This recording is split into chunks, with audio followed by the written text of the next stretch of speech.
అందరికీ నమస్కారం. కోటా శ్రీనివాసరావు గారు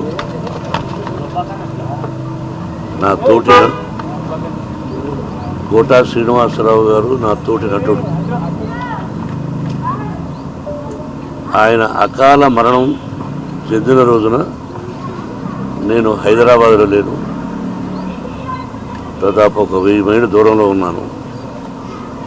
అది తెలిసి దిగ్భ్రాంతి చెందాను. అంటే కన్నప్ప సినిమా రిలీజ్ అయిన రోజున ఫోన్ చేసి,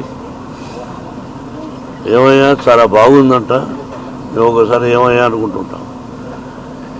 మోహన్ బాబు గారు మిమ్మల్ని ఏమయ్యా అన్న పర్వాలేదా అంటుంటాడు. దాన్నే ఉంది కోట, ఈరోజు సంబంధం కాదు మంది. బిడ్డకు మంచి పేరు వచ్చింది, నీ ఆశీస్సులు నువ్వు చూద్దు అయ్యే సినిమా అని కూడా చెప్పాను. ఆ తర్వాత ఈ సంఘటన జరిగింది. మా ఇద్దరిది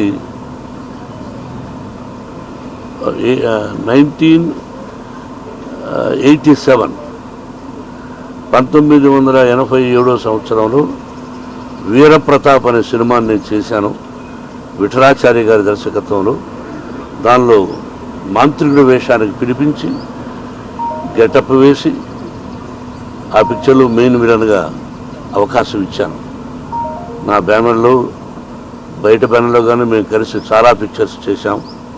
ఒక గొప్ప నటుడు, ఏ డైలాగునైనా అవలీలగా చెప్పగలడు. అటు విలన్ గాను, కామెడీ గాను, ఒక డిఫరెంట్ టైప్ ఆఫ్ మాడ్యులేషన్లో చెప్పగలిగిన మంచి నటుడు మన కోటా శ్రీనివాసరావు.